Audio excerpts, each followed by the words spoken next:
now please welcome to the stage your host who falls between went to one Sleater-Kinney concert and rewatching Fleabag on the Kinsey scale, Meghan Ross!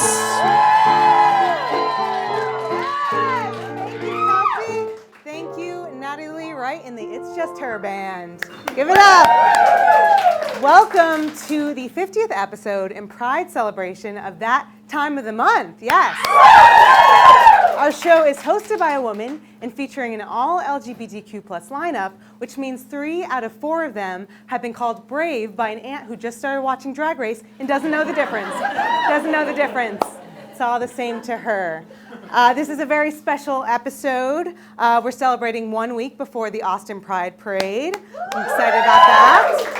And it was a big year for Pride. We were celebrating 50 years since the Stonewall riots in New York City. It's incredible. We've come so far. And it's also 50 episodes of that time of the month. And in classic straight woman move, I had to somehow make this Pride celebration about me. So I guess you can call me the Taylor Swift of Austin Pride. Thank you. I don't like it, but I'll take it.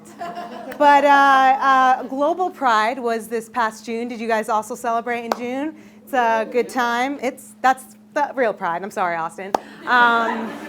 But just, it's a really great time for us to celebrate the LGBTQ plus community and for corporations to make things about themselves, No, I totally believe that AT&T cares about black trans women dying as indicated by this free rainbow foam grippy that was pelted out my head from a float. I truly believe they care. But despite how progressive our society has become, somehow there are still people who are against gay marriage. It's just bizarre to me that in 2019, there are still people with this exact thought process. Gay marriage, what's next? You're gonna wanna marry your dog? Hell yeah, I am. I freaking love my dog, and he's obsessed with me. I mean, if that option's on the table, I will happily get that and, finally get his sick ass on my health insurance. Those are benefits I am not reaping. But, it's rude for me to assume my dog is straight, despite what evidence he presents to me on a daily basis. I mean, he belches loudly in my face after every meal. He rarely showers. He sleeps all day. He loves lying on my boobs. He, cries to come on my bed. He pisses outside. Yeah, he's a straight dude. He's a straight dude. Yeah, that seems right. And one more thing about homophobic people. While we're on the topic.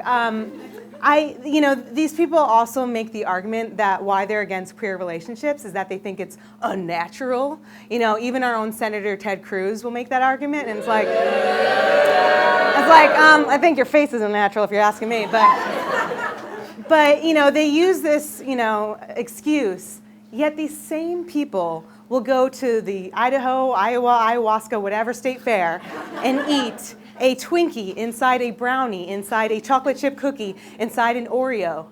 And that's what God intended?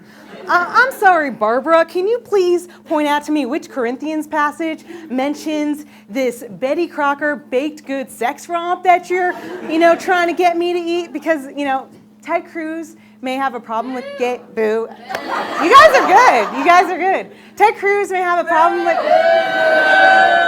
who shall not be named, may have a problem with gay marriage, but I have a problem with the ham loaf I saw in HEB the other day that had cheese flecks built into it, okay? That is unnatural. Central Market would never. Quick sidebar. Are you guys aware of the class wars going on with HEB brands lately? Or maybe have always been. So there's Hill Country Fare, which is like the low-income option. If you're frequently attend comedy shows in fallout shelter basements, you are familiar with that one. HEB is like middle of the road, middle class one, and then you've got Central Market. We're talking Westlake Hills, snooty little Whole Foods wannabe. And I want so badly to be a Central Market woman, but I know deep down, I'm a Hill Country Fare bitch. I know, it's my truth. As Kelty mentioned at the top of the show, I'm also a mostly hetero bitch, but I was lucky to be raised in a household that would have been accepting if I wasn't. In fact, that lifestyle choice was pretty much encouraged given that my mom's real name is Diana Ross. That is not a lie. We'll never forget the look of disappointment on her face when she found out my brother was straight. But my own family actually growing up thought that I was a lesbian for very 90s sitcom reasons. I played a lot of sports, I wore a backwards baseball cap, and I didn't bring a guy home until my mid-20s. And you would think that was because my standards were so high, but really the bar was so low. I had no excuse. The lesbians wouldn't take me. But now I don't mean to speak for all straight people here, but God, are we terrible. Oh, we are absolutely, I'm sorry, there's a lot of straight people here, that's why no one's agreeing with me. What a pride celebration. No, it's just, thank you, queer allies, for putting up with our shit all of these years. Honestly, I flew to a wedding, a heteronormative wedding last year, and the main course was mini Philly cheesesteaks. And it's not about money, because I'm gonna get married in Buc-ee's, to Buc-ee.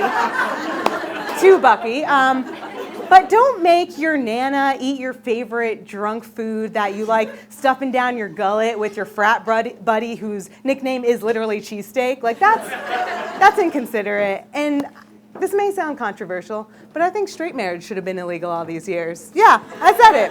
Yeah. Let us, earn it, because we've done nothing to deserve it. But that's the end of my roast of straight people. I'm sorry. Got a lot of self-hatred. But before we start the show, I want to thank our sponsors of this evening. You guys are also reaping the benefits. I'm sure you're full of pizza, which is so nice, because I got my wisdom teeth removed 2 days ago, and I can't fucking eat it. So if anyone wants to baby bird feed me later, I will happily accept it. But Home Slice Pizza donated so much pizza. We even had vegan slices out there. Please take some if you haven't already. And they have authentic New York style. It's another local business. Oh, by the way, all of our sponsors are LGBTQ owned and friendly businesses. So give it up for that. Crema Bakery and Cafe, you got some lovely rainbow cookies on your seats and coupons. And after the show, we have a bomb-ass cake that they surprised us with. And owners Jessica Faulkner-Tomberlin and Janessa Tomberlin are here tonight. And I hope I didn't go too long. Sorry to call you out, but they're very generous. And their bakery and cafe serves coffee, baked goods, pastries, cakes, cake balls, the whole 9 yards. Another sponsor of this evening, some of you who came in early got coupons and stickers to Cute Nail Studio, which is the magical rainbow nail studio and aesthetic space on the east side. And I even got my nails did for this because I wanted something nice to look at while I was bleeding blood out of my mouth. And finally, two lucky audience volunteers will get to compete to win prize a hand-stitched hat and koozies from sponsor Keep Austin Queer, which is an organization that provides scholarship and opportunities to queer Austinites through selling products also made by queer Austinites, including this shirt that I'm wearing right now. So, are you guys ready to start the show?